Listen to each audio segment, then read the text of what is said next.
contested. They find a way to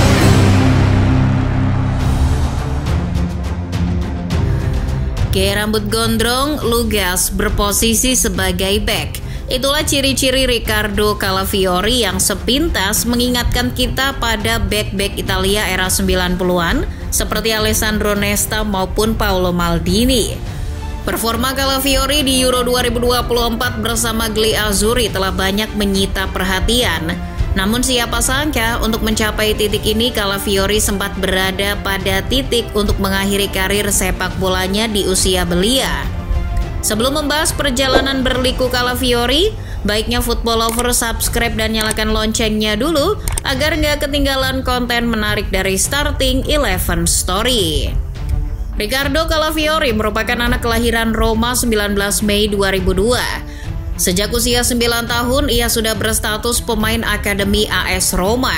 Sama seperti impian teman-temannya waktu kecil, Calafiori sudah punya mimpi bisa jadi pemain profesional giallorossi. Calafiori kecil sudah punya cita-cita meraih gelar bersama klub tanah kelahirannya itu. Saat menginjak usia 16 tahun, Calafiori makin dipandang sebagai salah satu prospek bek muda terbaik di Italia. Calafiori sudah mulai menunjukkan potensinya di AS Roma U17 pada musim 2017-2018. Saat itu Calafiori jadi kunci pertahanan AS Roma U17, membawa pulang gelar Supercoppa Italiana U17 dan Italian Youth Champions U17. Berkat performanya tersebut, ia dipromosikan ke tim AS Roma U19 musim berikutnya. Namun naas, saat baru membela AS Roma U19, kejadian yang tak pernah ia duga menghampirinya. Saat melakoni penampilan keduanya untuk Roma U19 melawan Victoria Pleasant di UEFA Youth League Oktober 2018, Calafiori jadi korban terjangan sepatu pemain Pleasant, Vaclav Svoboda. Lutut kanan Calafiori terhantam keras oleh sepatu Svoboda. Seluruh otot ligamen di persendian Calafiori sobek. Ketika melihat kondisinya, dokter menyatakan bahwa itu adalah cedera yang jarang terjadi. Bahkan menurut dokter yang menangani Calafiori saat itu, tipe cedera yang dialaminya lebih mirip cedera pembalap motor. Lalu Calafiori pun diberitahu oleh dokter bahwa jenis cedera tersebut bisa mengakhiri karirnya sebagai pesepak bola. Dokter bahkan menyuruh Calafiori untuk berhenti bermain bola lagi. Bagi pemuda yang pesimistis, kabar buruk tersebut pasti jadi pukulan mental. Perkataan dokter tersebut bisa saja membuat pemuda manapun menyerah pada keadaan. Namun, Calafiori tidak. Meski ia sadar akan absen cukup lama untuk masa pemulihan, namun keinginannya untuk kembali merumput tak pernah sirna. Ia masih punya banyak mimpi yang belum terwujud di dunia si kulit bundar. Maka dari itu, selama mendekam di ranjang rumah sakit, ia selalu menanamkan rasa optimisme untuk bisa menang melawan cederanya tersebut. Calafiori absen hampir 300-an hari. Ia bahkan sempat dilarikan ke rumah sakit Amerika Serikat agar penanganannya lebih optimal. Setelah berbulan-bulan menjalani pengobatan dan segala macam operasi di AS, ia akhirnya bisa sembuh total. Perjalanan karir Calafiori di lapangan hijau pun kembali dimulai di musim 2019-2020. Calafiori yang sudah berusia 18 tahun lalu dipanggil oleh pelatih Roma saat itu, Paulo Fonseca, untuk masuk dalam skuad senior. Saat itu Fonseca mengaku ingin lebih melibatkan banyak pemain muda dalam skuadnya. Fonseca pun memberi debut Calafiori di Serie A saat melawan Juventus pada Agustus 2020. Hasilnya terbilang oke bagi seorang yang telah lama cedera. Calafiori mampu membantu giallorossi meraih kemenangan. Pemain yang saat itu bernomor punggung 61 itu turut andil atas terjadinya penalti bagi AS Roma yang dieksekusi dengan baik oleh Diego Perotti. Sayangnya bagi Calafiori, Fonseca tak lagi melatih AS Roma pada musim 2021-2022. Fonseca digantikan oleh Jose Mourinho, seorang pelatih yang terkenal jarang memberikan menit bermain pada talenta muda. Tak heran jika pemain muda seperti Calafiori tak lagi mendapat tempat di skuad The Special One. Calafiori pun memilih pergi. Pada Januari 2022 ia dipinjamkan ke Genoa. Namun nasib bagi Calafiori saat ingin dapat kesempatan bermain lebih di Genoa, ia malah jarang dimainkan. Calafiori hanya tampil 1 kali saja sebagai starter dan 2 kali sebagai pemain pengganti. Ia pun menyesal. Ia lalu bimbang menentukan masa depannya. Lantas, Calafiori pun dengan terpaksa menjajal peruntungan karir di luar Italia. Musim 2022-2023, ia ditawari kontrak oleh klub Swiss FC Basel. Pelatih Basel saat itu, Alexander Frey, ternyata sudah melirik potensi Calafiori sejak di AS Roma. Calafiori pun langsung menerimanya.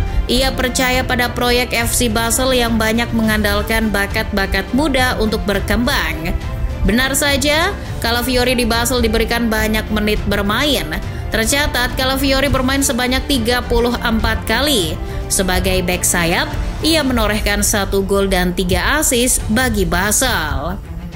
Tak lupa, Calafiori juga jadi bagian penting yang mengantarkan Basel melaju hingga babak semifinal UEFA Conference League. Berkat performa apiknya yang telah kembali, lalu Calafiori pun mendapat tawaran untuk pulang kampung. Bolonya yang dilatih Thiago Motta kesengsem padanya. Rossoblu tak ragu membayar mahar 4 juta euro ke Basel untuk bawa pulang Calafiori ke Italia. Bergabung di bawah arahan Thiago Motta pada akhirnya jadi pilihan tepat bagi Calafiori. Bersama Motta, karirnya tambah melejit. Bakatnya dipoles dengan baik oleh Motta, termasuk peran Motta menggeser Calafiori dari bek sayap ke bek tengah. Calafiori tak masalah dengan posisi barunya tersebut di Bolonya. Ia percaya penuh pada apa yang diyakini oleh Motta. Motta yakin pada kemampuan Calafiori. Sebagai tipe bek modern, ia dianggap bisa versatile. Benar saja, sejak digeser sebagai bek tengah, performa Calafiori malah tambah meyakinkan. Tak hanya baik dalam hal duel dan menghalau bola, kemampuan build up-nya juga tak kalah baik. Hal tersebut cocok dengan taktik Motta yang menuntut backnya juga bisa aktif bantu serangan. Sebagai bukti, torehan 5 asisnya dalam semusim tak bisa disamai oleh back manapun di Serie A. Musim 2023-2024 adalah musim yang menjanjikan bagi Bolonya maupun Calafiori. Bolonya sukses masuk UCL, sementara Calafiori makin dikenal sebagai bek muda potensial yang dilirik banyak klub besar. Berkat penampilannya yang memukau di Bolonya, pelatih Italia Luciano Spalletti pun memasukkannya dalam skuad timnas Italia di Euro 2024. Ketidakhadiran Acerbi dan Scalvini karena cedera jadi berkah bagi Calafiori. Ia pun dipilih sebagai bek tengah utama menemani Bastoni. Kesempatan pertama berlaga di Euro tak disia-siakan pria 22 tahun tersebut. Melawan Albania, ia tampil terengginas. Sampai-sampai ia dijuluki titisan Paolo Maldini. Di laga tersebut, Calafiori mencatatkan 1 tackle, 3 intercept, dan 3 duel udara yang dimenangkan.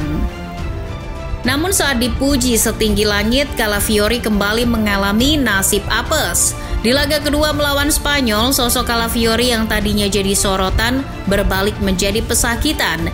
Ia menciptakan gol bunuh diri yang membuat Gli Azzurri kalah dan harus berjuang hidup mati di laga terakhir melawan Kroasia. Menurut 90 Min, Calafiori jadi pemain Italia pertama yang mencetak gol bunuh diri sepanjang keikutsertaan Italia di Euro. Calafiori pun terpukul akan hal tersebut. Ia merasa berhutang besar pada negaranya. Namun yang bisa Calafiori lakukan hanya mengangkat moralnya kembali agar bisa bangkit melawan Kroasia. Keajaiban pun terjadi. Keberanian Calafiori merangsek naik ke lini depan, mampu membuat assist yang disambut gol oleh Mattia Zaccagni. Gol tersebut meloloskan Italia ke babak 16 besar. Air mata pun menetes dari mata Calafiori pasca gol tersebut. Air mata bahagia Calafiori itu juga turut mewakili perasaan seluruh publik sepak bola Italia.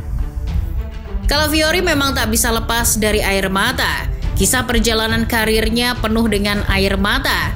dari cedera parah yang nyaris membuatnya pensiun dini hingga dicampakkan berkali-kali. Namun Calafiori orangnya kuat, ia tetap bisa bangkit dan terbukti bisa sukses seperti sekarang ini. Forza Calafiori.